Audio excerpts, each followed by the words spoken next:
America Iran पर फिर से हमला करने की तैयारी में है। अमेरिका की कई सारी मीडिया रिपोर्ट्स ये दावा कर रही हैं कि राष्ट्रपति ट्रंप चीन का दौरा करके जब से वापस लौटे हैं वाशिंगटन डीसी में, वो इस पर काफ़ी गहन मंथन कर रहे हैं कि क्या ईरान पर फिर से हमला करना चाहिए या नहीं। अमेरिका का जो रक्षा मंत्रालय है, पेंटागन, वहां भी इसको लेकर कई तरह की तैयारियां चल रही हैं और बताया जा रहा है कि पेंटागन ने व्हाइट हाउस को दो बड़े हमले का विकल्प दिया है। ये दोनों विकल्प क्या है, ट्रंप फिर से हमला क्यों करना चाहते हैं और क्या वो हमले का आदेश सच में दे देंगे, अमेरिका के रक्षा मंत्री ने क्या कहा है, ये सब कुछ आपको बताएंगे। तो चलिए पहले इस मीडिया रिपोर्ट्स को ही हम खंगालने की कोशिश करते हैं, इसमें है क्या। देखिए, न्यूयॉर्क टाइम्स की रिपोर्ट है, उसमें कहा गया है कि पेंटागन फिर से हमला करने के लिए तैयार है और उसके जो दो विकल्प हैं, वो विकल्प हवाई हमला और सेना उतारने का है। हवाई हमला जैसे पहली बार हो चुका है जिसमें खामनेई मारे गए थे, उसके बाद लगातार अमेरिका और इजराइल की वायुसेना ने बमबारी की थी ईरान में, वैसा ही हमला इस बार भी हो। इसमें अमेरिका की वायुसेना अपने जहाज़ों के जरिए ईरान में बमबारी करे। बमबारी कहाँ करे? जो ईरान के सैन्य ठिकाने हैं वहाँ पर करे, ईरान के जो प्रमुख जगहें हैं वहाँ पर करे, जिससे ईरान को भारी नुकसान हो। पहला विकल्प तो ये सुझाया गया है पेंटागन की ओर से व्हाइट हाउस। दूसरा विकल्प है कि अमेरिका की सेना के विशेष दल जो हैं, जो खास ऑपरेशन के लिए जाने जाते हैं, उनको ईरान के किसी खास जगह पर उतारा जाए और उनको मिशन पर लगाया जाए, वो अपना काम करके वापस लौट आए। ये विशेष दल कोई सेना के बड़ी टुकड़ी नहीं होंगी, इनकी संख्या 150 हो सकती है। तो दूसरा विकल्प ये है। अब तय किसे करना है? तय राष्ट्रपति ट्रंप को करना है कि वो फिर से हमला करेंगे या नहीं। बता दें कि अमेरिका के रक्षा मंत्री जो हैं पीट हेग्सेथ, उन्होंने भी बड़ा बयान दिया है। उन्होंने कहा है कि जरूरत पड़ेगी तो ईरान पर हम कार्रवाई फिर से करेंगे। यानी उन्होंने सिरे से खारिज नहीं किया है कि ईरान पर हमला नहीं होगा, वो भी इस संभावना को छोड़ रहे हैं कि हमला फिर से किया जा सकता है। और ये जो रिपोर्ट्स आई हैं, इनसे तो और भी पुष्टि हो रही है कि हाँ, गंभीरता से विचार किया जा रहा है कि हमला करना चाहिए या नहीं। आपको बता दें कि अमेरिका की जो सेना है और अमेरिका की जो रक्षा मंत्रालय है, व्हाइट हाउस है,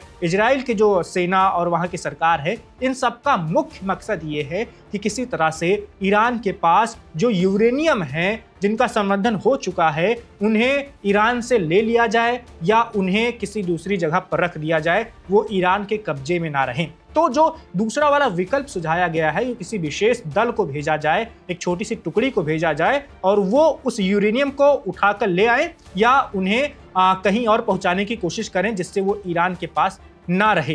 तो दूसरे विकल्प की तैयारी इसलिए है। और पहला विकल्प ये हो सकता है कि फिर से हवाई हमला किया जाए, और इसकी भी संभावना हो सकती है कि दोनों ही विकल्प को आजमा लिया जाए, यानी हवाई हमला भी किया जाए और छोटी सी सेना की टुकड़ी को भी जमीन पर उतारा जाए। लेकिन सेना को उतारने में रिस्क बहुत बड़ा है, नुकसान की संभावना बहुत ज्यादा होती है और इसीलिए ये कहा जा रहा है कि इस विकल्प को अभी भी बहुत ज्यादा सोचा विचारा जा रहा है। इस बारे में अभी भी इस पर कोई तय नहीं पाया जा रहा कि इसको करना, इस विकल्प को आजमाना ही चाहिए या नहीं।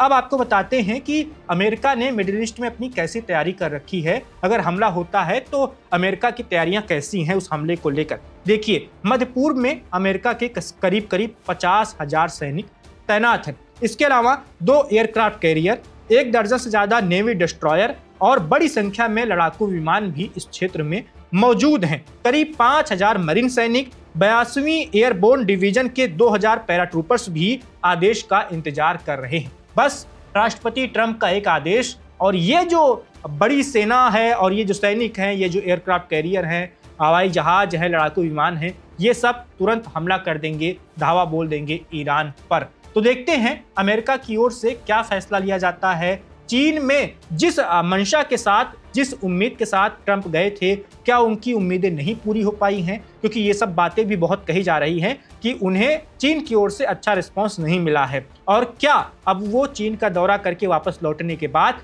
फिर से ईरान पर हमला करने की कोशिश करेंगे? क्योंकि ईरान लगातार, जब से सीजफायर वार्ता शुरू हुई, तब से ईरान झुक नहीं रहा है। ईरान अमेरिका की हर शर्त को मानने को तैयार नहीं है और इसी वजह से खींच दिखाई दे रही है ट्रंप प्रशासन में। और इसका परिणाम ये हो सकता है कि फिर से हमला हो जाए। हमला कैसे होगा हमने आपको बता दिए। 2 विकल्प पर विचार किया जा रहा है। हमले के लिए कितनी तैनाती है ये भी हमने आपको बता दिया, लेकिन हमले का क्या परिणाम होगा इसके बारे में किसी को जानकारी नहीं है, क्योंकि जब पहली बार हमला किया गया था एक ही झटके में खामनेई को मार दिया गया, ईरान के रक्षा मंत्री को मार दिया गया, IRGC के कमांडरों को मार दिया गया। तब सबको लगा कि ईरान अब कमजोर हो गया, ईरान के पास नेतृत्व नहीं बचा, ईरान अब ढह जाएगा, ईरान की सरकार सारी बातें मान लेगी अमेरिका के, वो झुक जाएगी। लेकिन ऐसा कुछ भी नहीं हुआ।